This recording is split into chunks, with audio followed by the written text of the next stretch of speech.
Bonjour à tous, bienvenue dans votre émission Thème Sport. Cette émission qui arrive chez vous presque du lundi au vendredi à pareille heure. Nous sommes ravis d'être là pour vous parler sport, surtout dans toutes ces disciplines confondues. Déjà, je ne serai pas ici dans notre beau plateau des Thèmes Sport. Je suis accompagné de Genovic Lou Boinadio. C'est avec lui qu'on va parler des actualités sportives d'aujourd'hui. Déjà, au menu, on va parler de la participation de nos léopards U17 au tournoi zonal de l'INIFAC qualificatif à la CAN Maroc U17 raté pour nos léopards qui ont cédé, après la défaite contre le Cameroun 6 buts à 0 et aussi contre la République centrafricaine. Nous allons également parler des éliminatoires au CAN féminine 2026 avec nos léopards dames seniors qui sont qualifiés pour le prochain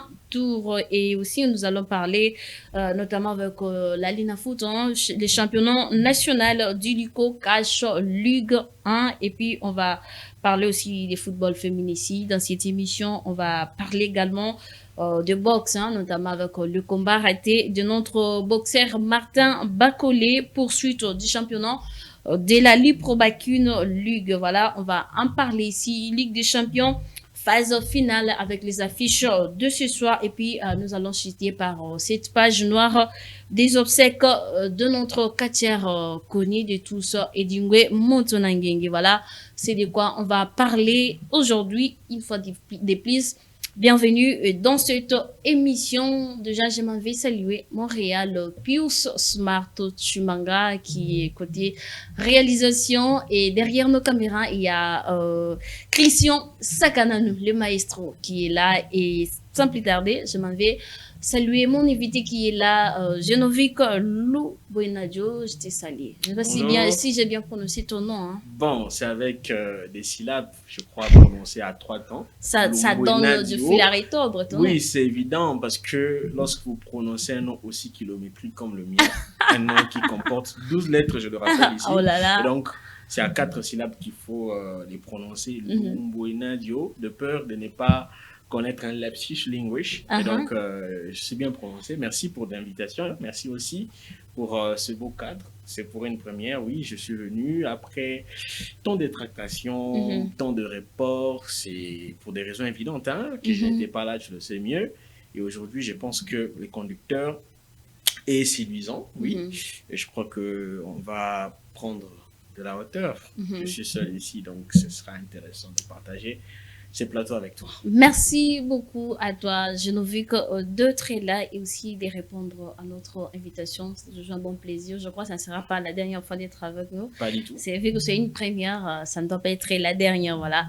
On va déjà parler notamment avec la participation ratée de nos léopards I-17 au tournoi zonal INIFAC qualificatif à la CAN Maroc U17.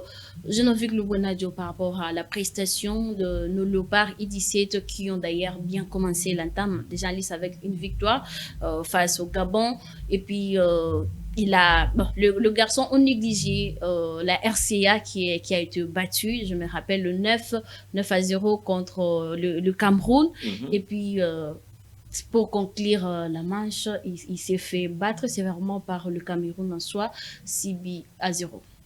Oui, la participation de nos léopards reste au travers de la gorge, hein. Je dois le dire ici parce que moi personnellement je m'y attendais beaucoup, surtout avec déjà les signaux qui ont été donnés de l'entame de la compétition parce que il faut se le dire ici que les léopards ont eu cette grâce, oui, j'appelle ça comme ça, de connaître un tournoi zonal sans le Congo Brazzaville, qui reste l'une des nations favorites dans cette catégorie dans la sous-région. Il y a le Cameroun, il y a le Congo-Brazza. Lorsqu'on parle de U17 dans la sous-région, on parle d'abord du Cameroun, du Congo-Brazza et puis les autres. Et donc, avec la suspension de la fédération congolaise de toute activité sportive par la FIFA a fait que les cartes ont été rebattues à tout le monde. Donc, on savait déjà dès l'entame, que les Cameroun sera naturellement qualifié parce que ça c'est juste lui et tout.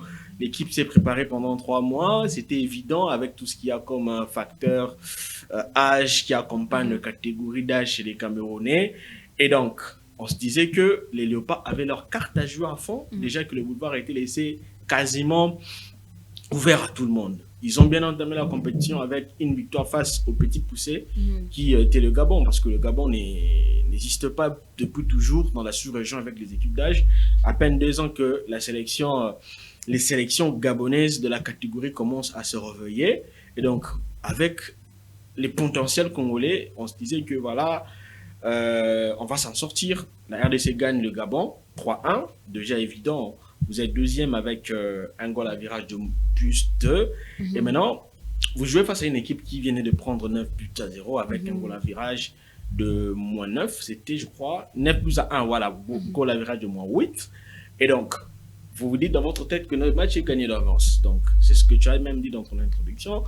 C'est surestimation a fait que nos joueurs se sont noyés, nos jeunes, les jeunes gens se sont noyés dans le match parce qu'ils se disaient, voilà, on va prendre le même, on va continuer, on va rester sur la même dynamique.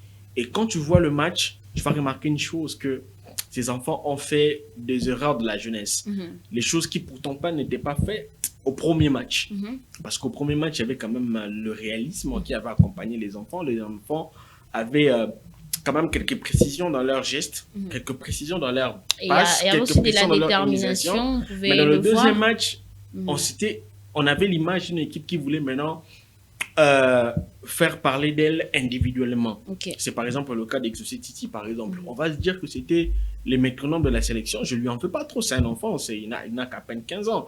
Mais quand tu vois déjà avec le sens du leadership qu'on lui avait donné, parce que c'est lui qui portait l'équipe, il ne pouvait pas se permettre des actions solitaires dans des moments clés, tels que lorsque la RDC se faisait mener, je pense, 2 buts à 1, il s'est permis des gestes en solo, alors qu'il y avait de la solution dans l'axe, alors qu'il pouvait jouer en 2, alors qu'il pouvait jouer à 3 pour essayer de fragiliser la défense centrafricaine qui, du reste, était trop imperméable, plutôt en première période. Elle est devenue imperméable en seconde période lorsque elle avait marqué le 3e but, et maintenant le bloc était plus compact et ils ont joué en bloc très bas. Ils ont resserré les lignes pendant, je pense, 20 bonnes minutes lorsqu'ils ont marqué. Et maintenant, je ne parle pas d'Exocé Titi, mais je parle aussi des actions. Parce que quand tu vois les 2 garçons qui ont joué dans l'axe, accompagnés de Sumbu, les gardiens, ils n'étaient pas en parfaite communication. C'est-à-dire, il arrivait qu'il y a de ces ballons qui pouvaient être facilement enrayés par Sumbu. Il y avait de ces décisions qui n'accompagnaient pas, il n'y avait pas ces lectures, il y avait certaines lectures qui n'accompagnaient pas la prise de trajectoire, raison pour laquelle vous verrez même le premier but est arrivé suite à une erreur de communication entre Sumbu et son axial. Le second but est arrivé dans ce sens parce que c'était un corner joué à la Rémoise, un centre au 2e poteau, il n'y avait personne pour faire le marquage, le but est venu. Et pire encore, le 3e but est venu aussi suite à une erreur de communication entre Sumbu et son axial parce que l'axial avait déjà anticipé l'action et maintenant Sumbu s'est précipité en sortant. Il y a eu télescopage entre les porteurs, ou soit l'attaquant plutôt centrafricain qui faisait l'appel, et il est arrivé que le but est venu parce que Sumbu avait projeté comme dernier défenseur l'attaquant centrafricain. Donc c'était des erreurs de la jeunesse qui pouvaient tant soit peu se limiter dans le travail. Pourquoi maintenant je veux parler de ça dans cet angle-là parce que je me dis que je ne veux pas incriminer les garçons. Moi, personnellement, même dans de groupes partout, dans nos forums de journalistes, je le dis toujours, haut et fort, que ces enfants ne sont pour rien. Pourquoi? Parce que, vous savez, avec le jeune, quand vous faites jouer le jeune, il y a une chose qui saute à la première vue, c'est qu'il y a l'inexpérience, il y a l'immaturité. Et maintenant, pour travailler tout ça, ça ne se travaille pas en une semaine, s'il vous plaît. Je vous dis, ces enfants ont Donc, le problème provenait côté sélection, bon, ils n'ont pas suffisamment eu le temps de se préparer, c'est ça? Ils n'ont pas eu suffisamment de temps de se préparer. Ils ont fait que 4 jours à peine ici à Kinshasa. Il y a eu le premier regroupement pour essayer de faire le tamissage pour enlever le joueur fraudeur. Le premier jour, c'était pour les tests ici à l'IMT dans un hôpital de la place dont j'étais les noms. Ils ont fait le test d'IREM, ils ont enlevé pour constituer la sélection. La sélection des joueurs est venue. La préparation a débuté vendredi. Ils ont quitté Kinshasa, je pense, un mercredi. Ils arrivent à Douala, ils font le deuxième test IREM. Donc, ils n'ont pas eu suffisamment de temps pour se préparer. Séance d'entraînement. Et bien, pire dans tout ça, c'est que il n'y a eu qu'un seul match de fixation où ils pouvaient travailler les insuffisances. Et c'est vraiment insuffisant, permettez-moi la tautologie. Donc, quand vous n'avez qu'un seul match de fixation, on ne peut pas travailler des erreurs qu'on a vues pendant la compétition parce que ces erreurs sont travaillées, sont décelées et sont remédiées lorsque vous avez au moins 3 matchs qui se suivent. Vous dites qu'ici, au premier match, on a décelé, par exemple, les erreurs de positionnement, on a décelé des problèmes d'emplacement, on a décelé les problèmes de replacement et on va travailler ça sur le deuxième match. On a décelé le problème d'individualiste, on va travailler un jeu collectif au troisième match. C'est comme ça, mais les choses n'ont pas été faites dans ce sens parce que la FECOFA a attendu la veille pour se mettre à la préparation. Confirmer d'abord un staff technique. Parce que vous êtes sans ignorer que les sélectionneurs Étienne Dianda... Je te reviens, on va continuer pour savoir quelles leçons à tirer nos jeunes Lopardo et aussi côté organisation de la fédération, quelles leçons et aussi en tirer déjà en complicité avec Montréal. On va suivre ce qu'a été le résumé de ces matchs de la RDC qui a été sévèrement battu par le Cameroun sur une note de 6 buts à 0 et puis on se retrouve après pour continuer.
Voilà, de retour dans notre plateau des Time Sport. Déjà, Genovic, tu l'as si bien mentionné ici que pour le petit, on ne peut pas leur attribuer toutes les fautes possibles.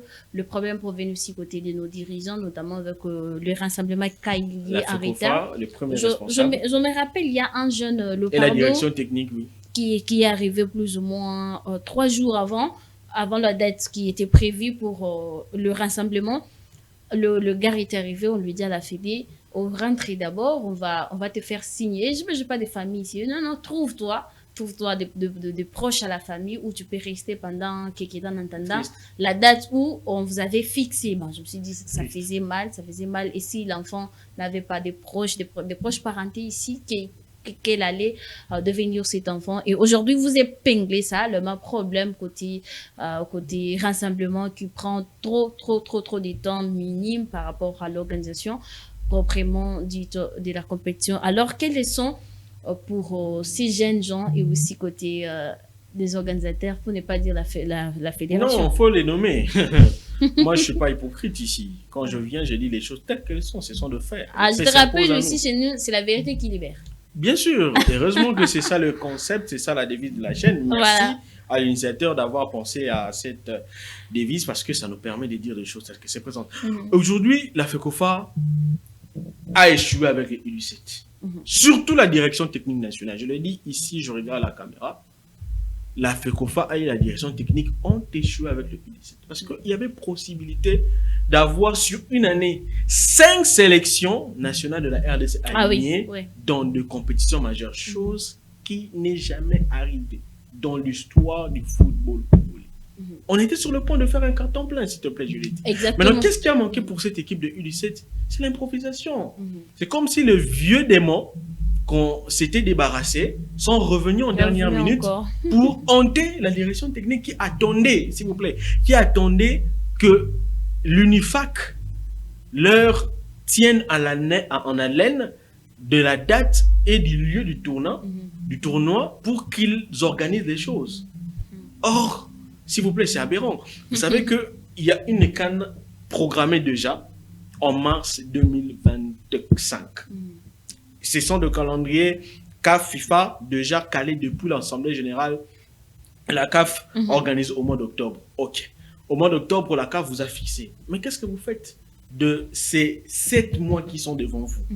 Mais vous vous préparez même quand? Peut-être le moyen actuellement avec la guerre à l'Est, ça facilite pas les choses. Non, c'est une excuse, je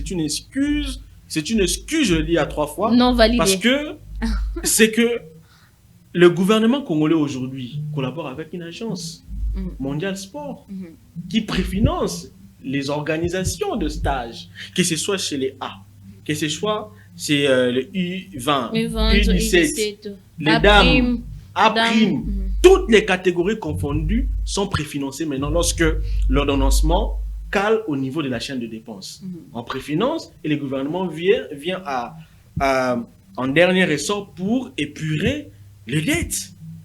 Donc, ça s'est fait ainsi. Maintenant, qu'est-ce qui a manqué à la FECOFA pour s'organiser en amont, faire interner ces enfants ici à Kinshasa? On sait qu'il y a la grande problématique. Comme soulevé par toi, il n'y a pas de lieu d'hébergement propre à la FECOFA pour réunir des enfants au moins pendant 2 mois. Comme ça a été le cas avec le Cameroun, qu'il a fait avec son centre technique de Mamba Nkomo. Je pense à Douala, si pas à Mais Yaoundé. ici, chez nous, on a les centres techniques pour Rampova qui est là. Il y a des hébergements de logements. C'est un autre débat, s'il te plaît. Je ne vais pas entrer. Je pense que le jour où il y aura encore la thématique sur la table, on viendra parler. On va parler sur ça. Très vaste blague, cette histoire de courant en pauvre. Bon, on a vu les images qui ont circulé récemment. Parce qu'ils sont en train d'attendre de l'inspection de la FIFA, parce qu'ils doivent justifier de l'argent, de frais, des diffusions, les droits télé des éliminatoires de la Coupe du Monde 2022. Je le cite très bien. Ce sont de frais qui ont même occasionné la pompe de discorde entre l'actuel Connor. À l'époque, Dieudonné Sam était le chargé des finances à la FECOFA, envoyé par la FIFA auprès du comité exécutif déchu de l'ancien Chimanga. Ça s'est fait qu'il y a eu des tractations, il y a eu de bras de fer, et les Connors est venu, et voilà. Et aujourd'hui, nous sommes là. Donc, ils doivent justifier. Et il y a cette fasse blague qui s'est passé là-bas. Ils ont arrangé des locaux, il n'y a rien d'intéressant. Ils nous ont montré, de la cuisine et tout, il n'y a pas de bonnes pelouses, tout ça. Voilà, on va revenir. Donc, on va revenir prochainement. Et aujourd'hui, on ne sait pas héberger les enfants. Ah oui. Parce que la FECOFA n'a pas des endroits propres à lui. Propres à lui. Et donc, ça s'est fait maintenant que on veut organiser les choses à la va-vite pour qu'on ait 4 jours pour prévoir l'hébergement et tout ce qui va avec. Parce que quand ils sont ici à Kinshasa, ils étaient, je pense, à Béatrice Hotel. Bon, non, souvent c'est Bellevue. Hein? C'est Bellevue pour les events. Pour les events et les IDC, c'est Bellevue, oui, tu as raison. Ouais, ils étaient là-bas. Ils ont travaillé pendant 4 jours, ils ont été hébergés. Et après, ils ont payé. Mais maintenant, quand c'est arrivé ainsi, on ne sait plus comment est-ce qu'on pouvait les prendre pendant 2 mois parce que la facture allait être majorée. Ah oui. La faute, c'est toujours la FECOFA. Oui, je le dis ici. Parce que la FECOFA viendra avec des excuses bidons pour dire que le gouvernement congolais n'a pas été saisi. Et pourtant, elle dira que le gouvernement congolais nous a répondu en retard. Surtout ça marche. Comme j'ai mis la première hypothèse, il y avait possibilité d'anticiper avec l'agence mondiale sport. Ce n'est plus un secret de polichinelle. Et l'agence mondiale sport, à son niveau, allait décaisser de l'argent comme d'habitude, les montants fixes de 3 mois, et le gouvernement allait venir en dernier ressort pour verser son argent. Ouais. Et ça allait permettre à la RDC d'avoir une préparation conséquente. Donc, à ce niveau, les connards de la FECOFA doivent admettre qu'avec les U17, ils ont échoué. Ils vont dire, oh non, avec les U17, c'est l'apprentissage. Ils n'ont aucune excuse. Disqualifiés pour la CAN U17. Pourquoi est-ce qu'ils n'ont pas d'excuse? Maroc, en tout cas. Parce ça fait mal. Parce que déjà, cette même sélection U17, elle est venue au meilleur moment de l'histoire de championnat ou soit de la catégorie. Parce que ça survient à une époque où, l'année passée, au mois d'août, je pense, il y a eu un championnat U15. Voilà. U17, ici à Kinshasa. Donc, il n'y avait aucune excuse. À l'époque, il y a un problème de sélection. Il fallait sélectionner tout le monde, en commençant par l'entraîneur, en commençant par les assistants, le staff médical. Oui. Il fallait sélectionner tout le monde. Il fallait sélectionner tout le monde. Et maintenant, c'est la problématique de la direction technique qui aussi à son niveau. Excusez-moi, j'ai beaucoup de respect pour les papas qui sont là, mais qui par coterie et par accointance nous ont foutu du n'importe quoi. Je me permets le verbe. C'est que ils ont rassemblé un taciturne Étienne Dianda. De nature, c'est un papa qui ne parle pas trop, il est réservé, c'est un introverti. On le met ensemble avec, excusez-moi, je l'appelle ainsi, un monsieur qui a un peu ses coups de sang faciles. Parce que le mot que j'allais sortir, ça n'allait pas sonner bien. Il a un peu les sangs chauds faciles. Je te comprends. Denis Makenga, comme son adjoint. Et quelles sont les nouvelles qui nous ont parvenues? C'est qu'il y a eu un bras de fer entre les deux. Sur place, personne ne veut plier face aux décisions de l'autre. Donc, les enfants... Déjà un problème les enfants ne savaient pas... Ouais, problème de leadership. Les enfants ne savaient pas se situer auprès de qui on allait s'identifier pour l'encadrement. De l'autre côté, Étienne Dianda dit à un joueur de ne pas se chauffer. Le coach adjoint, le sélectionneur adjoint, Denis Makenga, l'envoie en échauffement. Mais il y avait le président de l'INAFJU, je ne me trompe pas. C'était quoi son rôle exact? Notre aîné Zéphir Kaninda, de nature, on les connaît, c'est un monsieur aussi tasticium. C'est un monsieur introverti, ne parle pas trop. Et donc, ça s'est fait que le bras de fer a engendré aussi ces débats. Donc, il y a tous ces paramètres ensemble qui ont fait que l'équipe nationale U17 connaisse cette débâcle. Parce que si la direction technique à son niveau avait préféré faire une constitution, si je dois appeler ça comme ça, d'un staff technique, à la taille de la catégorie, mettre à la tête de la section un monsieur du tempérament, de la carrure, du charisme, de Guy Bokassa, ça nous aurait donné une préparation aussi adéquate. Aujourd'hui, vous aussi, vous êtes d'accord avec Guy Bokassa parce qu'il Je suis totalement d'accord avec parce Guy qu'il a Bokassa. toujours été refusé par les uns, pour ne pas dire les autres aussi. Tout le monde a toujours contesté de lui. J'ai été et je serai toujours totalement d'accord avec Guy Bokassa. Pourquoi? Parce que la méthodologie impulsée par Guy Bokassa, c'est la méthodologie avec laquelle la direction technique devait mettre sur la table pour propulser les équipes d'âge. Laquelle méthodologie? Une méthodologie d'anticipation et de programmation. Là, tu deviens professeur de l'Unikin, là. Oui, oui, je le dis aujourd'hui, clairement. Parce que le football aujourd'hui est scientifié, parce que on peut. Tu parles maintenant comme un professeur de l'Unikin. Merci beaucoup. C'est que Guy Bokassa nous a prouvé que seul le travail bien structuré, bien planifié, bon le résultat. Ah oui. Guy Bokassa a préparé son équipe pour cette qualification pendant une année. Une année, voilà.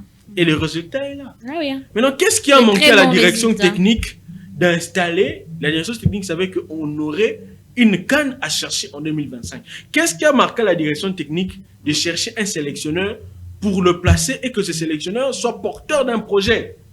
Moi, je me dis d'un projet de développement de sa catégorie. Le DT Zefrin Kaninda. Non, il n'est pas DT, il est président de la Ligue nationale, voilà, de la Ligue nationale de football des jeunes. Voilà. Moi, je dis, c'était à lui de soutenir cette sélection. C'est lui qui, normalement, parce que les équipes d'âge, c'est son obédience, c'est lui qui structure tout, c'est lui qui organise, c'est lui qui planifie. C'est lui qui impulse même la vision. Moi, ça m'a ébloui lorsque je l'ai vu au centre technique courir en pauvre. Je me suis dit quand même, il faut attendre de belles choses côté de nous le part. Il dit 7 mai après l'heure de part, le fiasco. Et puis le président Zefrin Kaninda, je l'ai plus revu. Je me disais, il faut s'attendre à tout, hein, sauf à une qualif. Sauf à une qualif, c'était prévu. Et ici, en tout cas, je connais tout le monde. Je pars. Bon, pas tout le monde, je dois dédouaner Zefrin Kaninda. Pourquoi je les dédouane? Parce que lui, il a fait son travail. Ah oui, il a organisé l'un des meilleurs championnats nationaux. On l'a vu avec le I17 et Fatih Corp aussi, si je me trompe. Et ça a permis à la direction technique d'avoir une base. Parce que le travail est graduel, c'est échelonné. Donc ça part de la LINAFJ. La LINAFJ organise le championnat. Elle vous donne une base sur laquelle plutôt la direction technique allait venir puiser pour constituer d'un noyau à remettre au sélectionneur qui allait venir avec un projet. Donc, le problème ici est échelonné entre 3 personnes, entre 3 entités morales. La direction technique nationale, les sélectionneurs et la FECOFA et son comité d'organisation. De qui sélectionner qui?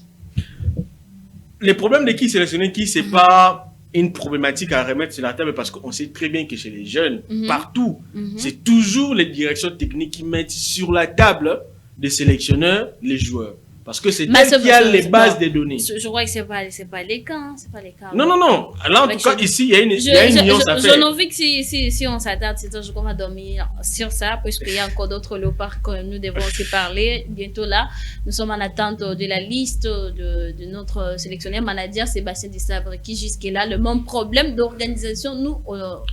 on a ces soucis-là d'organiser les choses bien avant que la chose même arrive. On a toujours ces problèmes-là. On attendait la liste de Sébastien Desabre jusque-là qui est encore, je sais pas, je dirais, mystère caché. Donc, on attend toujours.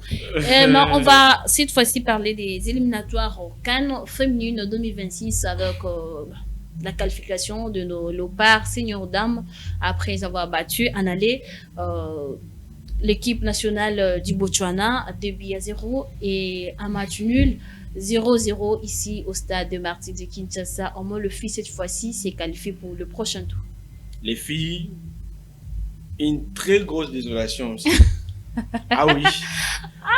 On viendra me dire ici que nous sommes des internets insatisfaits. Je vais l'admettre et je vais le dire encore très haut, c'est que les mêmes problèmes qu'on décrit chez les enfants, les U17, c'est les mêmes problèmes qui se trouvent et de manière systémique et très cataclysmique auprès de filles. Pourquoi je le dis ainsi? Vous savez, Judith, vous n'êtes pas une intrus, vous n'êtes pas une personne non grata auprès de l'histoire qui cadre avec le filles. Vous connaissez parfaitement le rouage. Et quand je parle de filles, c'est avec beaucoup de pincements au cœur, parce que cette génération, je le dis ici, c'est une génération à laquelle on court un grand risque de ne pas bénéficier du talent et du potentiel qu'elle regorge. Voilà. Pourquoi? Il y a deux problèmes clés qui rongent la sélection. Un, c'est un problème de leadership. Et deux, un problème de management. Le management, voilà. Le problème de leadership part d'abord de la FECOFA qui est absente. Non, non, non, non, non, non. Je dois le dire. Non, non, non, non, non, non, non. Non, non. Bon, on a tout ma parce que je n'ai rien contre eux. Je n'ai aucune dent contre eux.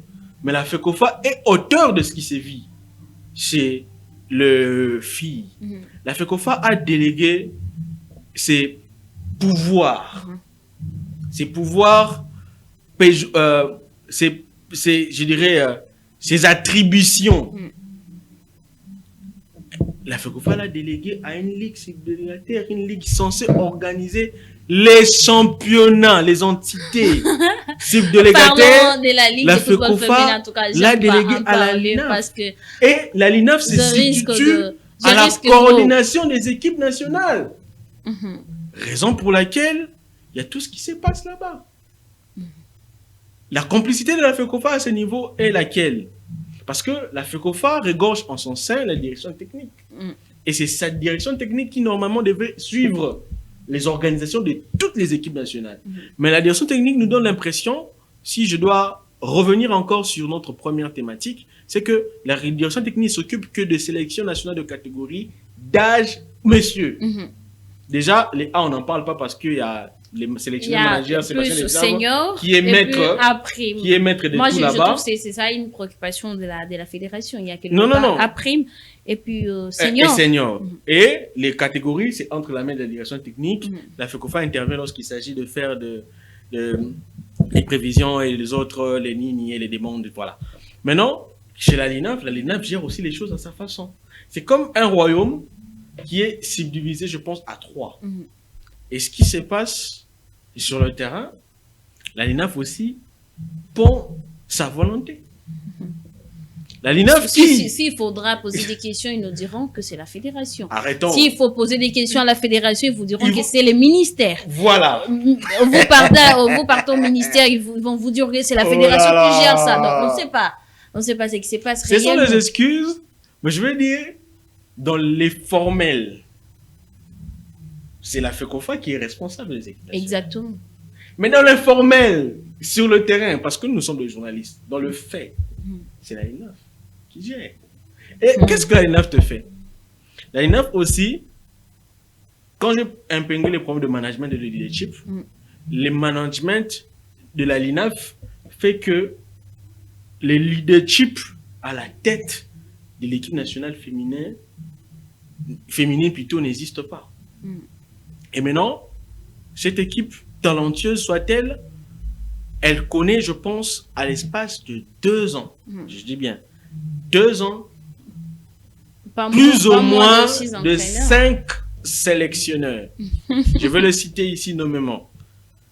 Monsieur Marcelo Kadiamba. Papi Kimoto, Okitanko. Ah, mais lui est encore là. Sauf il attend encore la nomination. Mais il est encore là. Je vais disséquer cela. À une époque, on a vu José Mundele prendre la relève, prendre le règne. J.C. Katouma, Lamia Boumedi est revenu. Tout ça, pourquoi? Parce que la LINAF veut nous faire croire une chose, que Papi Kimoto, qui est en train de demander un contrat du gouvernement congolais, ne peut pas encadrer cette équipe nationale sans un contrat et sans les paiements de ses primes de qualification de 2 matchs contre la Guinée équatoriale au mois de décembre 2023. Voilà. Et donc, en 2024 aussi, on justifie cette instabilité par ça. Quand on pose la question, mais pourquoi est-ce que sur chaque stage, il y a un nouveau sélectionneur adjoint, comme on aime bien les appeler, les assistants adjoint, les assistants pour l'occasion. Pour l'occasion, voilà, c'est vraiment la phrase qu'il faut. Adjoint, mais titularisé pour les contextes. Mais sur le fait, c'est un sélectionneur parce que c'est lui qui encadre, c'est lui qui donne l'entraînement, c'est lui qui tient les discours, c'est lui qui briefe, c'est lui qui fait tout. Mais il est assistant 1, comme on les appelle. On a connu l'assistant 1, sélectionneur José Mundele, l'assistant 1, Lamia Boumedi, l'assistant 1, Jissé Katouma. Et Lamia est revenu, Lamia nous a dit clairement, quand elle est revenue, c'est pour sauver le meuble pour ses éliminatoires. Donc, la présence de Lamia au mois d'avril est hypothétique. Parce que Lamia aussi, c'est pas n'importe qui, s'il vous plaît. C'est une Marocaine. Elle travaille avec Mazembe. Vous connaissez très bien. Si elle accepte de venir manager l'équipe nationale dames de la RDC, c'est qu'il y a quelque chose. Bon, si... Je ne sais pas le discours qui a eu lieu entre la FECOFA et le ministère, la LINAF, je dis bien la LINAF et Lamia. Qu'est-ce que la LINAF a promis à Lamia pour que Lamia vienne en dernière minute? Lamia a fait la magie, l'équipe s'est qualifiée, mais il y a une CAN à préparer. Ah, mais qui ira avec l'équipe à la CAN? Parce qu'on nous a présenté Lamia comme l'assistant 1 de Kimoto. Mais on sait très bien que Kimoto, avec toutes ses exigences et les caprices qui s'en suivent, Kimoto ne viendra pas tant qu'il n'y a pas un contrat sur la table. Ouais. Et donc aujourd'hui, c'est logique, lui au moins ne veut pas tomber dans les catombes Otis Ngoma, parce que lui aussi il n'a pas de contrat. Oui. Il y a aussi Guy Boukassa aussi, la même chose. Au moins il y a au moins des sabres qui est peut-être exempté, parce que s'il n'y avait pas de contrat, des sabres n'allaient pas être là jusqu'à là. Bien sûr, c'est les seuls sélectionneurs en RDC qui a un contrat. Pour Boumedi, je crois qu'il sait, et qu'elle sait plutôt, c'est qu'elle est en train de faire. Ouais, Boumedi sait, elle connaît le contexte. Mais ne pensez pas que Boumedi partira à la CAN sans contrat. C'est comme travailler à la perte, c'est comme travailler à la brouette. Parce que quand tu vas à la CAN sans contrat, c'est comme si tu signes ton arrêt de mort. Ah oui. Quand tu es éliminé, on va te débarquer de là et tu n'auras aucune preuve justificative d'un contrat pour aller attaquer la FECOFAP par après si le clause ou soit les assignations entre deux parties n'ont pas été respectées. Donc ici, Lamia aussi, je pense, à mon niveau aussi, doit exiger un contrat. Exactement. Et maintenant, on va revenir au même. D'où le problème de management de la LINAF qui tâtonne. Ah oui, le management de la LINAF tâtonne parce que si la LINAF avait vraiment besoin de faire asseoir un leadership à la tête de cette sélection, la LINAF aurait aussi en amont prévoir un plan de sortie pour que cette sélection ne soit pas dans ce que l'on a connu sur terrain. Qu'est-ce qu'on a connu sur terrain? C'est que c'est une sélection d'abord en amont pas faite par Lamia Boumedi. C'est une sélection donnée par la LINAF.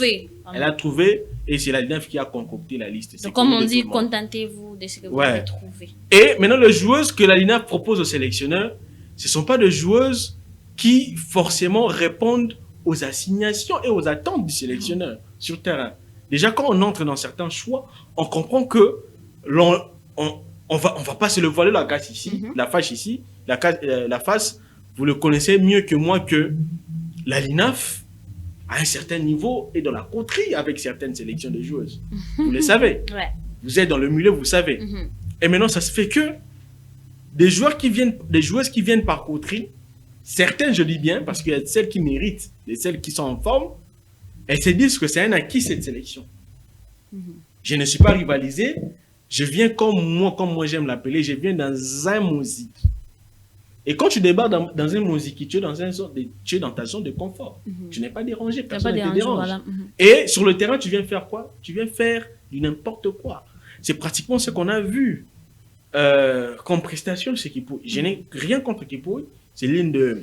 cette sélection aussi ça craint vraiment, je me dis souvent, pourquoi on a des championnats ici à Kinshasa, au niveau de Lubumbashi, au niveau des Mbujimai, Kananga, Ituri, de l'autre côté des Matadi, il n'y a pas si mal de jeunes talents, de jeunes joueuses qui se battent matin, midi, soir, mais pourquoi pas. Ces filles-là ne méritent pas la sélection. À chaque fois, il faut qu'ils puissent recourir aux internationaux, s'il faudra dire ça, puisque ce sont des maestros, puisqu'ils sont à Radia, ils sont machin, tout ce qu'on qualifie là et tout. Et par après, pour boucler les tout, il y a eu dernièrement ici, revendication de leurs droits primes qu'on sort, parce qu'en 2024, ce fut en fustigé de jouer pour problème de primes. Le chef de l'État vient leur promettre, donc, même prime qu'avec les hommes. Disons, 2500, je ne me trompe pas, 2500, avec ce qu'ils obtiennent déjà, c'est 5000. C'est 5000 grâce présidentielle, je ne sais pas si on va dire ça, ou bien prime présidentielle. Ça n'existe pas chez elle. Alors, arriver avec ce que le FI allait obtenir, c'est plus ou moins une affaire de 5000. Quasiment, dernièrement, lorsque le FI ont presque boycotté à jouer la manche retour contre le Botswana, ils ont déclaré qu'ils ont réussi que $1000 à chacune, et puis l'autre là, on ne sait même pas quel sera notre sort. Alors, raison pour laquelle les filles ont fait balader des vidéos sur les réseaux sociaux réclamant leur prime. Cette façon de faire des filles était bonne ou bien mauvaise? Bon, je sais pas, je vais vous répondre vos questions à deux volets. Je vais rapidement pour balayer ce que vous avez dit. Par rapport au niveau des joueuses. Il y a une chose ici, il faut situer aussi et circonscrire le cadre. C'est pas que quand je savonne les listes faites par la LINAF, c'est pour autant que je suis de ceux qui pensent que certains de nos filles ici de Kinshasa, sans leur marginaliser en tout cas, certains d'entre elles ici au niveau national mériteraient de jouer à l'équipe nationale. L'équipe nationale, c'est les summums. On parle de l'équipe nationale A, s'il te plaît. À l'équipe nationale A, on ne vient pas apprendre. Peu importe ton talent, tu dois aussi suivre le processus. Tu le sais bien que moi, je suis du milieu, tu connais que la plupart des filles qui sont ici, à Kinshasa, que ce soit à Lumbashi, ce sont de jeunes. Voilà. Moins de 20 ans pour la plupart. Tu es dans le milieu, tu connais. Et elles, plutôt, leur place sont dans les équipes d'âge. Elles doivent aller d'abord dans les équipes d'âge, apprendre et venir à l'équipe A. Parce qu'à l'équipe A, avec les potentiels qu'on a, d'ailleurs même, toutes qui sont à l'équipe A sont passées dans les équipes d'âge. Elles ont appris là-bas, elles se sont habituées avec les hauts niveaux là-bas. Et après, l'équipe nationale A est devenue pour eux des coutumes. Et ça se fait qu'elles n'ont pas vraiment de tracts, elles n'ont pas de stress, elles savent facilement s'en sortir quand il y a danger. Donc, tu vois un peu, je ne vais pas me contredire ici que une fille comme Mouvine Makassi, on va dire que voilà, elle est venue, elle est du championnat national, mais ce qu'elle a pondu dans le match, elle ne s'est pas retrouvée sur le terrain parce que... Mais la sélection aussi est vieille, aussi il faudra notifier ça. Est-ce que vous comptez que, par exemple, je prends la gardienne Fidel Ngoy, dans plus ou moins 2 ans, est-ce qu'elle sera toujours en tête de cette sélection? On prend Bélange Voukoulou, on prend Fallon Pambani qui m'a dit, c'est en 2022, elle m'a dit qu'elle était déjà prête à abandonner le football, qui malheureusement jusqu'à là pour des raisons et d'autres, elle est encore là, qui peut, vous vous plaignez déjà ici, Deborah Galoula, vous croyez vraiment que cette sélection peut encore perdurer pendant plus de 10 ans? Bon, ou soit il faut déjà le moment de préparer les jeunes à monter à l'équipe nationale. Avec tous les respects que j'ai pour Sophie, je sais que elles ont beaucoup souffert en fait pour connaître un peu cet essor et aussi ces temps de grâce. Elles ont passé pas moins de 4 ans de vaches maigres, de 4 années de douleur où elles ne se frottaient plus aux compétitions internationales et les qu'on est revenu avec ces... Je ne peux pas appeler ça un semblant de bonne organisation parce que même quand c'est bien organisé, il y a toujours des désordres quelque part. Il y a des imperfections qui clochent, qui font que ça n'évolue pas. Mais ici, je veux dire une chose. Ces filles, pour la plupart, méritent de jouer cette CAN. Oui, c'est une consécration. Pour le mérite et la récompense, comme je peux l'appeler ainsi, la plupart d'entre elles méritent de faire cette CAN. Là, c'est un projet à court terme. Parce que elles ont passé 12 ans sans jouer à une CAN. Et déjà, c'est pour des situations et des circonstances atténuantes. On sait très bien que la FECOFA, à plusieurs reprises, les a fait débarquer des éliminateurs de la CAN. À l'époque d'Omar et ses amis, pour des raisons ambiguës. Et aujourd'hui, le Condor est venu avec le peu de volonté qu'ils ont manifesté. Les filles sont redevenues régulières. Et maintenant, quand elles joueront cette CAN, c'est maintenant le moment où la FECOFA, dans son leadership, dans son management, devra maintenant redéfinir les ambitions et les assignations avec le sélectionneur qui va installer définitivement à la tête de cette sélection. Parce que ça va au même avec ce que je disais. Ces filles, tellement qu'elles ont souffert, tellement qu'elles ont connu de la galère, dans leur tête, elles se disent que non, la sélection est devenue un acquis. Comme je l'appelle ici, musique. Et dans cette perception, dans cette conception, elles font ce qu'elles ont fait contre le Botswana, au match retour ici à Kinshasa. Et maintenant, tout ça va être élagué lorsque, je reviens encore, lorsque la FECOFA va installer un leadership. Maintenant, pour ça, comme je dois rejoindre votre thématique, elles sont vieilles dans le fait. Vous connaissez les rouages, vous connaissez notre football, mais avec le respect que j'ai pour elles, je ne veux pas en tout cas friser certaines sensibilités parce que l'autre fois j'ai vu leur âge. Elles ne sont pas aussi vieilles que ça. Parce que je veux te dire, tu pas bien versé, tu as regardé l'âge du football. Tu sais que, oui, mais c'est ça leur document, c'est inscrit dans le FIFA Connect. Moi, le souci est sur terrain, avec endurance, performance, c'est là où maintenant leur âge est déterminé. Sur le terrain, Falon Pambani est presque vieillissante, elle est à la porte, parce que moi, je connais Pambani. Moi, quand je connaissais, elle est de ma commune. Elle jouait déjà au foot. Elle a fait des éliminatoires de la Coupe du Monde. 2010. Fideline Ngoyi a fait la Coupe du Monde 2008, U20. Elle n'est pas d'aujourd'hui.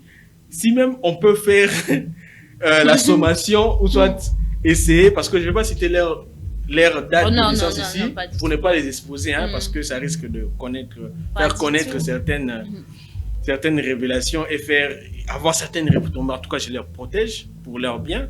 Mais si je dois faire le calcul entre l'âge vu l'autre fois sur le fiche de la CAF et l'âge avec lequel Fideline Ngoyi a joué la Coupe du Monde, mais j'étais fou de rire. Comment est-ce qu'aujourd'hui elle a cet âge ici, mais à l'époque elle était internationale U20. Donc si aujourd'hui elle a cet âge, donc à l'époque Azakine est bébé. Mais comment un bébé peut jouer la Coupe du Monde? C'est le même cas avec une fille que je respecte beaucoup, Béni Koubiena. En 2015, elle était internationale U20. J'ai vu son âge actuel. J'ai fait la soustraction 8 ans après. Mais à l'époque, elle était pas adolescente. Elle était dans son âge de puberté. Voilà. Je ne veux que je te reviens parler à ce qui concerne l'âge des filles et consorts. Et concernant le prix, maintenant, voilà. Oui, pour les primes, là, maintenant, je me dis aussi, j'ai beau décrier les démarches, les leadership, le management de la LINAF. Ici, maintenant, c'est pour être neutre et faire la part de choses, je veux maintenant désigner les gouvernements congolais. Vous savez, aujourd'hui, si la FECOFA et la LINAF trouvent des excuses dans le fourre-tout qui s'y vit dans les équipes nationales de filles, c'est parce que aussi le gouvernement n'est pas apte et prompt à mettre la FECOFA et la LINAF devant un fait accompli. Si aujourd'hui la LINAF et la FECOFA s'étaient vus subvenir à leurs besoins, je ne pense pas qu'on allait connaître les histoires du genre Pape Kimoto, Lamia Boumedi, Jessica Touma. Mais c'est parce que le gouvernement n'est même pas du paquet qu'on connaît maintenant ces histoires. Ici, je veux dire quoi? C'est que le gouvernement congolais, dans sa manière de faire, quand je parle du gouvernement congolais, je désigne le ministère des Sports, en complicité avec ses frères ou soit ses collègues du budget et du finance. Dans la manière de faire, en tout cas, ils ne priorisent pas les sports. C'est-à-dire, quand je vois le sport, je parle des d'autres disciplines et en y incluant les équipes nationales d'âge et de catégorie féminine.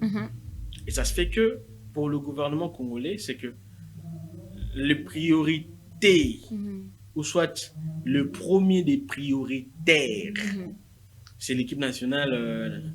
Ah, monsieur, parce qu'il y a les présidents de la République qui est derrière, il y a tout ce qui va avec.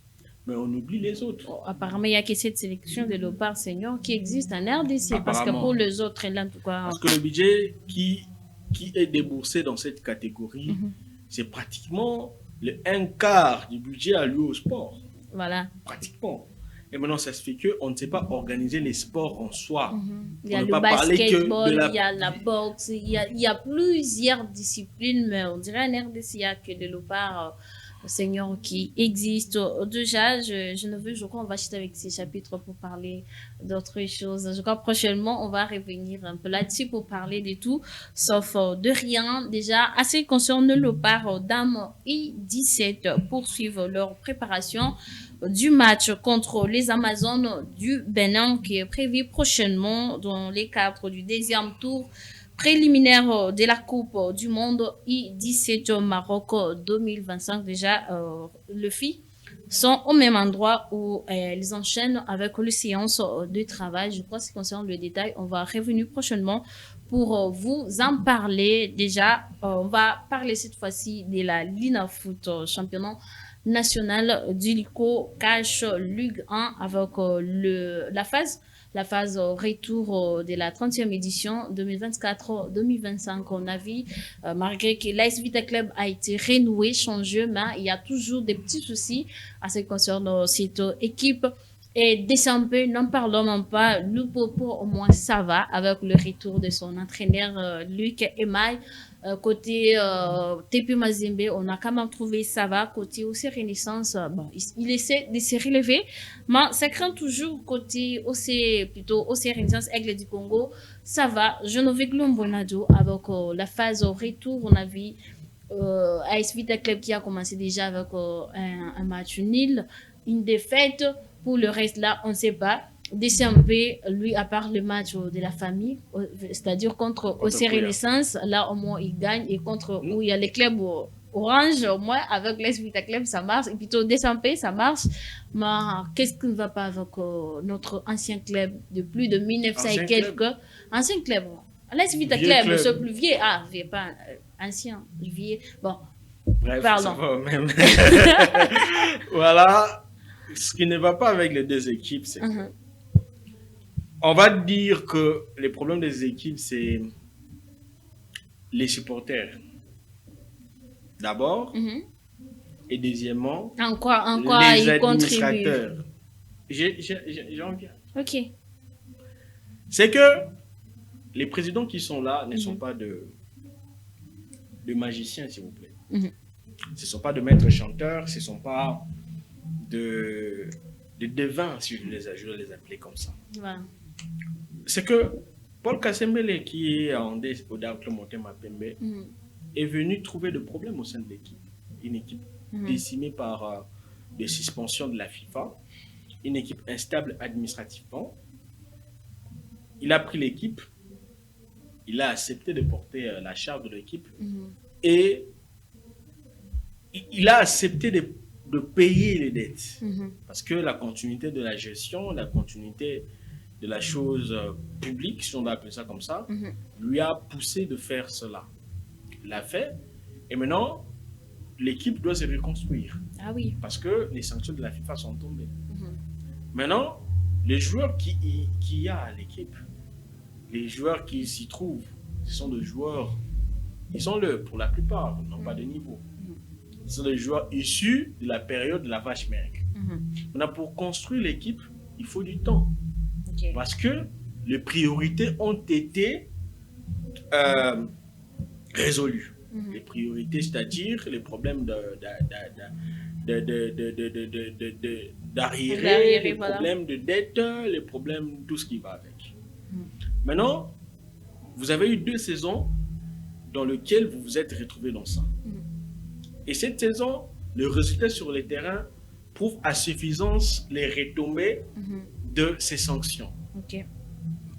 Maintenant, les supporters à mon niveau, je pense ici, je veux me substituer à mobilisateur, un sensibilisateur, c'est que les supporters doivent comprendre que les temps ne sont pas bons pour les décembrés, tu vois. Ok. Et ça pousse que l'administration gérée par Paul Kasembele puisse faire les miracles qui du reste n'est pas faisable. Lequel miracle on veut faire jouer une équipe au play-off qui n'a pas de la qualité. Desampe n'a pas de la qualité au sein. À peine 4 problème d'entraîneur, problème de joueurs, problème d'entraîneur, d'administration. problème de joueurs. Entraîneur, je ne veux pas le pointer, oui, parce que même quand tu amènes Pep Guardiola au Dakar Motema, Pep ne réussit pas. Mais bien sûr, je le dis. Parce que Pep, c'est un magicien, mais il travaille aussi avec la qualité. La magie de Pep doit rencontrer une certaine qualité pour que ça éclore. Mais malheureusement, au dessin, il n'y en a pas. Et donc, on doit maintenant faire en sorte que le président Kasembele, avec ses moyens, je dis bien ses moyens, puisse essayer d'amener deux joueurs. Il ne fera pas seul. D'où maintenant la problématique de se trouver un entraîneur qui va l'accompagner dans ces projets-là. Et ces projets vont être définis par lui-même. Moi, ici, je fais une lecture et une proposition à moyen terme qui peut l'accompagner. Mais si se sont épuisés, il peut démissionner carrément parce que je pense que sa gestion à la tête du Dakar Motema Pembe aurait été une gestion bénévole.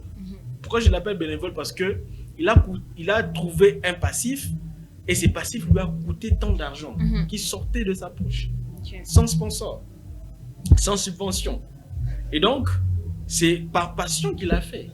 Et donc, les supporters ne doivent pas lui tenir rigueur. C'est ici, premièrement, les responsabilités. Je les appelle au plus les responsabilités des supporters. Les supporters, parce que, un, ils doivent comprendre, deux, ils doivent accompagner. S'ils sont là juste pour condamner, pour attaquer, là, je suis contre parce que, dans le fait, ils ne contribuent à rien. Les responsabilités de l'administration, je ne parle pas des pôles parce que celui qui a la tête de la coordination, je parle de ceux qui sont dans le conseil d'administration des équipes. Les papas là. Et l'ancien secrétaire là de Darin Clé Motema Pembe, l'ancien là, le papa là, excusez-moi pour le terme, l'MPI, presque vieillé, s'il faut dire ça. Est-ce qu'il est encore là ou bien il a été changé? Bon, le papa, le doyen Jonas Mukamba Kadia Tanzemba, la légende, il est toujours là. C'est un sénateur actuellement. Il siège à l'hémicycle. Il est encore là? Au Parlement, oui. C'est lui le président du conseil d'administration ancien de Dakar Motema Pembe. Et il dirige un conseil composé des anciens présidents, des anciens dignitaires et tous ceux qui ont exercé. Donc juste l'expérience. Et eux, en tout cas pour moi, je dis ici, ils ne contribuent pas à l'équipe. Ils n'aident pas l'équipe à un certain niveau. Parce que s'ils aidaient l'équipe et aidaient les comités exécutifs, la coordination de l'équipe, ils n'auraient pas poussé les supporters à venir savonner les entraîneurs portés à la tête de l'équipe par celui qui dépense de son argent. Parce que c'est eux qui, pour la plupart des cas, font chasser les présidents. C'est le cas avec Vileti Manga. Aujourd'hui, on loue ce que Vileti Manga fait avec les Aigles. Mais pourquoi il ne l'a pas fait avec Dakar Motema Pembe ensemble? C'est parce qu'il a trouvé sur son chemin une certaine opposition venant de ce papa du conseil d'administration de Dakar Motema Pembe. Je crois, donc, je ne veux que le problème, ce ça dossier se situe de là. DSMP, c'est un peu long, je crois. Prochainement, je et vais pour vous appeler. Vita, On va parler uniquement de ça avec l'AS Vita Club pour voir un peu qu'est-ce qui ne va pas avec ceux des clubs. Parce qu'on a vu AS Vita Club aussi, avec le départ de Bestine. Bon, je me dis, le problème de l'AS Vita Club a commencé avec Bestine. Et puis après, bien que celui qui est là. Le général, depuis le départ du général, c'est une succession d'instabilité. Voilà, et c'est aussi le même problème. Les conseils suprêmes maintenant à l'AS Vita Club. Les papas encore. C'est eux qui mettent aujourd'hui les pots de banane entre les Tchouk et Amadou Diaby. Et Amadou Diaby se trouve dans une situation telle qu'il se doit de démissionner. Donc, vite à l'espace de 4 ans, va connaître 3 présidents. C'est une forme d'instabilité. Et dans cette instabilité, comment vous voulez que l'équipe performe sur le terrain? Parce que chaque président sera porteur d'un projet. Exactement. Et qui dit un projet, ça sera accompagné d'une vision technique Et qui va amener cette vision technique? C'est un entraîneur. Et l'entraîneur qui viendra après, il viendra avec qui? Il viendra avec ses joueurs. Et maintenant, quand il vient avec ses joueurs, ça nécessite quoi? Un temps d'acclimatation, un temps de travail, un temps de mise en place des automatismes et tout ce qui va avec. Voilà, je nous dis qu'on signale que c'est l'heure nous est impartie, donc indépendamment de notre propre volonté, déjà, je nous signale qu'il y avait une seule rencontre du groupe A concernant la Lina Foot. C'était entre FC Saint-Éloi Lupopo et AS Simba. C'était le match de prévu à 15h, un match qui s'est soldé sur une note d'un but partout. Donc, Lupopo a partagé ses points ce soir avec l'AS Simba. Et côté championnat de football féminin, le FC Famani s'est imposé en large face à l'AS Vita Club FF sur une note de 5-0 en complicité avec Montréal. On va suivre ce qui était les résumés de ces matchs et puis on se retrouve après pour chuter.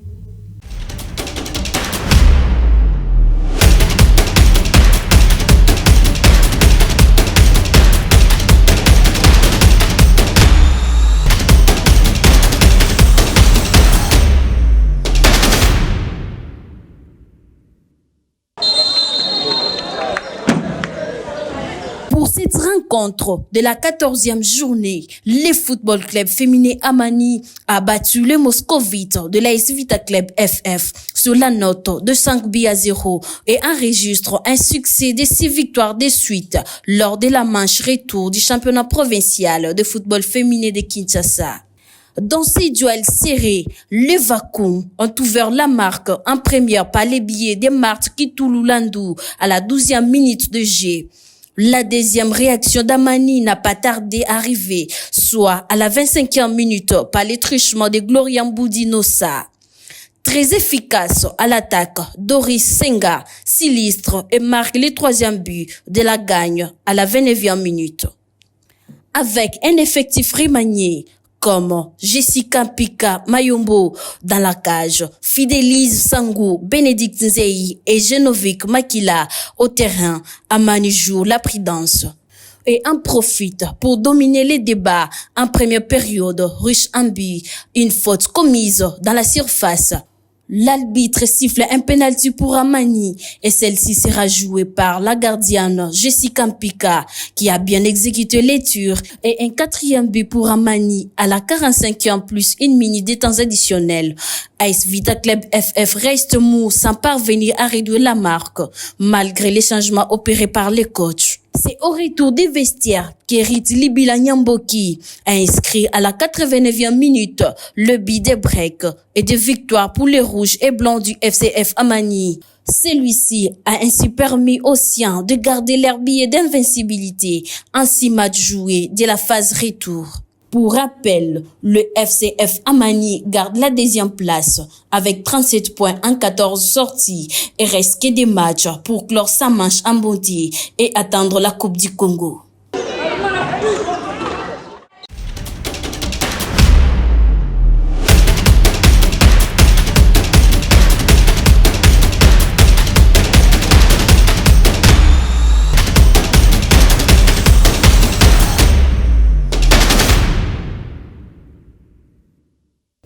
Voilà, des retours ici. On va à présent parler de notre boxeur, voilà, boxeur Martin Bakole qui s'est élargi en amour, raison pour laquelle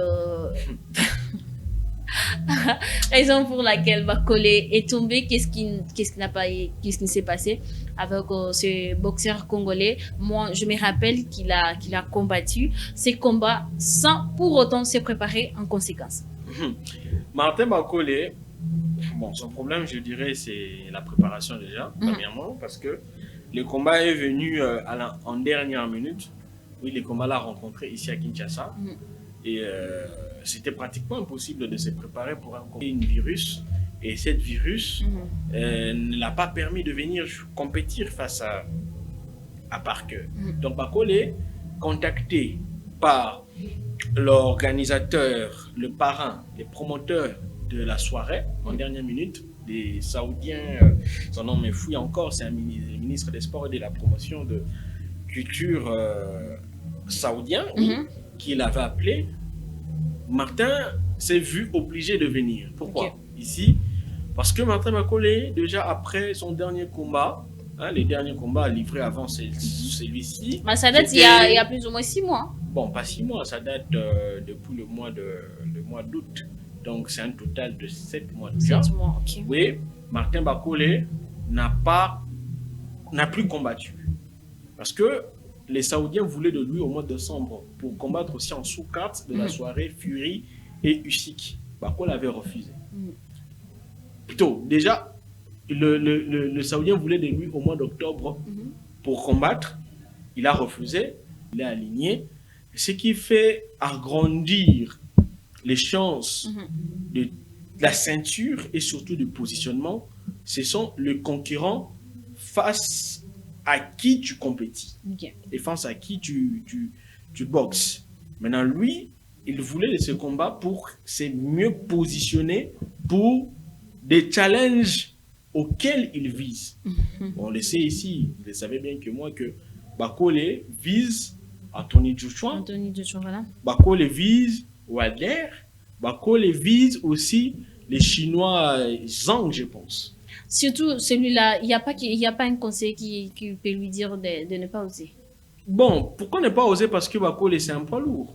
Et dans sa catégorie, on est celui qui l'a battu. Parker l'a battu, mais il n'a pas... Écoutez, je suis en train d'expliquer les contours qui ont abouti à ce combat. Et ce qui a fait que Bakole soit battu. Parce qu'il veut rester en course pour les potentiels adversaires. Donc, il n'y pouvait rien. Parce que si, aujourd'hui, il ne combattait pas face à Parker, il n'y a que les promoteurs saoudiens qui peuvent programmer un combat entre Joshua et Bakole ou soit entre Zhang et Bakole. Voilà. Son promoteur boxeur, l'Écossais, ne peut pas faire une soirée qui peut lui coûter des millions. Une soirée de cette somme-là. Parce que Bakole, aujourd'hui, pourquoi est-ce qu'il vise ses concurrents? Parce que derrière cette concurrence, Bakole va gagner en argent. Bakole, il est boxeur professionnel, il a connu pas moins de 25 combats, mais derrière tous ces 25 combats, Bakole n'a pas gagné des sommes suffisamment à la taille de la concurrence à laquelle il a fait face. Voilà. Et aujourd'hui, les combats contre les uns et les autres vont lui apporter en argent. Vous savez que contre Parker, il a certes perdu, mais Bakole a gagné le cachet record de sa carrière, $600,000, qu'il n'a même pas gagné lorsqu'il avait remporté son combat face à Anderson. Il bat Anderson et il gagne $335,000, alors qu'Anderson qui perdait le combat gagnait 600,000. Donc, il y avait une certaine disparité dans le traitement de son gain, de sa bourse. Ses bourses n'étaient pas à la taille de ses victoires et à la taille de ses performances. Aujourd'hui, Bakole veut non seulement gagner sur le terrain, mais aussi il veut gagner en bourse. En bourse aussi. Voilà, c'est ça. Donc, tout est important. Voilà, on va suivre ce qui a été les combats. Voilà, le combat de Martin Bakole face à Parker. Et puis, on se trouve après pour chuter puisque l'heure est vraiment partie.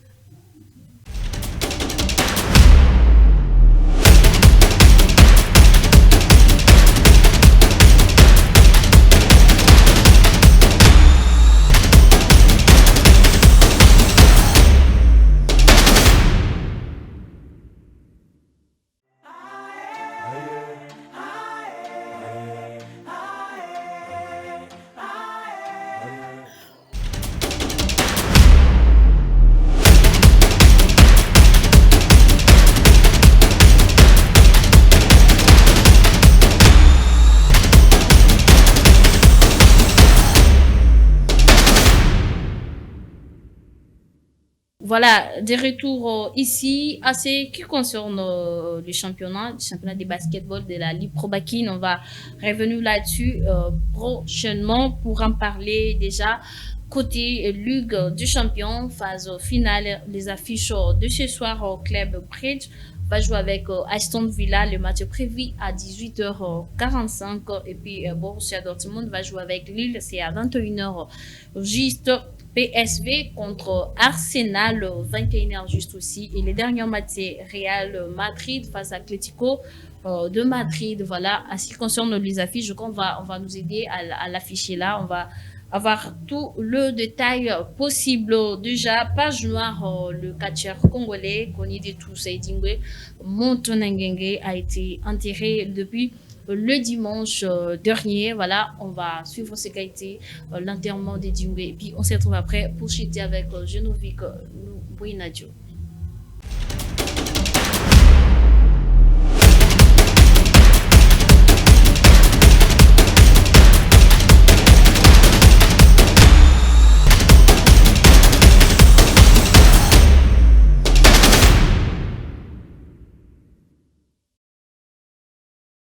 Après son décès à Casablanca, au Maroc, des suites d'une longue maladie, Edingwe Mapima, lui, légende du catch congolais, a été inhumé à Kinshasa le dimanche 2 mars 2025. Esplanade du Palais du Peuple, le décor planté, enfant de la matinée. En provenance de l'hôpital du cinquantenaire, la dépouille mortelle de la légende du catch congolais débarque. Son cercueil drapé de couleurs nationales, bleu, rouge et jaune, est déposé au lieu des cérémonies des derniers hommages devant plusieurs autorités, notamment le président de la République, Félix Antoine Tshisekedi, et les ministres des Sports et Loisirs, Didier Boudimbo. Arrivé quelques heures après, le chef de l'État congolais Félix Tshisekedi, vêtu d'une veste noire partout, a rendu hommage à la légende du catch congolais. Le chef de l'État s'est incliné devant la dépouille et a déposé une couronne de fleurs avant de présenter ses condoléances à la famille du défunt. En tête de la communauté des sports, les ministres de Sport et Loisirs Didier Boudimbo, vêtus en veste noire, chemise blanche et une cravate mauve, accompagné d'un brassard rouge au bras gauche, a salué dans son éloge funèbre la carrière de l'ancien catcheur. Je prends la parole aujourd'hui à un moment de douleur, de tristesse et d'une profonde émotion. Car la mort est allée loin jusqu'au Maroc pour frapper l'un des dignes fils de notre pays, je cite, Edingwe Motonangenge, alors en soins. Notre volonté était de garder avec nous notre grand champion. Malheureusement, la nature en a décidé autrement. Yehedi nous a quittés, mais son œuvre restera dans nos mémoires. Le patron du sport congolais a ensuite déposé les gerbes de fleurs devant le cercueil drapé du catcheur. Né en 1951 à Kinshasa, Edingwe a grandi dans la commune de Matete. Dès son jeune âge, il s'est distingué par une passion ardente pour les défis physiques.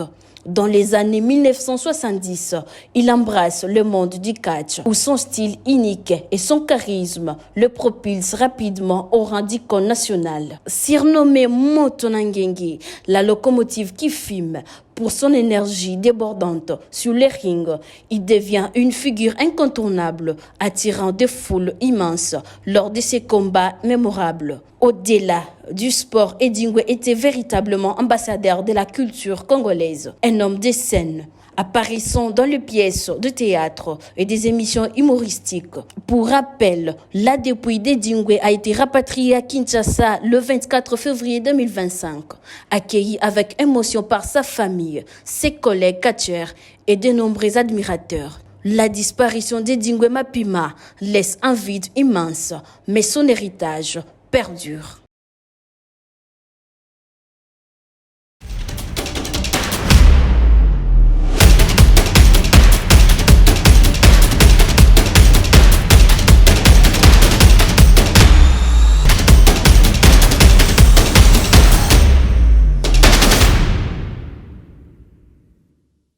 Voilà, de retour dans notre plateau. Déjà, on va chuter par ici. Genovic, j'avais encore besoin de toi. Si c'était possible demain, tu allais encore nous revenir. Mais vu tes empêchements, ça ne nous permettra pas. Mais si tu auras le temps, tu peux toutefois passer. On va te recevoir ici pour en parler un peu plus, puisqu'il y a beaucoup à dire. Je sais que je t'ai interrompu à maintes reprises. Tu avais vraiment beaucoup à dire, mais l'heure nous est vraiment impartie. On n'a pas le choix. Un mot par rapport à tout ce qu'on s'est dit ici. Bon, j'ai adopté, c'est RTV. RTVL. RTVL, j'ai adopté la maison et j'ai aimé l'accueil et tout ce qu'il y a eu avec. Et maintenant, je pense que l'émission, déjà, je pense que les téléspectateurs ainsi que le réalisateur et tous ceux qui sont de l'équipe technique vont aimer. Ce sera en tout cas un motif d'encouragement, un motif de revenir encore ici. Et donc je me dis que les choses ont été étalées telles qu'elles étaient. Et je pense que prochainement, lorsque l'opportunité se présentera, on viendra avec les mêmes intentions, surtout pour ne pas faire mal à personne, mais rétablir la vérité et reconstruire, circonscrire chaque chose dans son contexte. Donc c'est vraiment ça le cheval de bataille pour lequel je me suis toujours engagé. Je suis là que pour le fait et la rationalité. Merci beaucoup à toi, Genovic Lumbouinadio, de répondre aussi, à notre invitation. En tout cas, ça nous fera plaisir de te recevoir une fois de plus ici dans notre plateau des Time Sport. Merci beaucoup. Vous étiez les nôtres branchés à la radio-télévision La Vérité qui libère RTVL. On a parlé notamment de la participation de Nolopar I-17 au tournoi zonal qui a presque raté et les éliminatoires au CAN féminine au Maroc 2026 avec la qualification au prochain tour de Nolopar senior dames. On a parlé ici de la Lina Foot Box avec le combat de Martin Bacolé. On a donné quand même quelques programmes assez concernant la Ligue des Champions, les affiches de ce soir. Merci parce que vous avez toujours été là pour nous. Vous nous écrivez, vous nous faites des remarques. En tout cas, c'est toujours de bienvenue. C'est toujours des bienvenus ici chez nous. Page Rose, je profite de l'occasion pour souhaiter un joyeux anniversaire à frère Patti. On a plein de bonnes choses. Pourquoi pas à Osé, caméraman ici chez nous à la RTVL. Pourquoi pas à l'église AIPC. Donc, je te souhaite plein de bonnes choses. Si vous avez aimé notre programme, un grand merci à notre réal Pius Smarto Chumanga. Pourquoi pas à Christian Sakana qui était avec nous, Serge Kassongo et Prince Tichik. Merci beaucoup. On se retrouve prochainement. Hello, Timu ilianza ikawa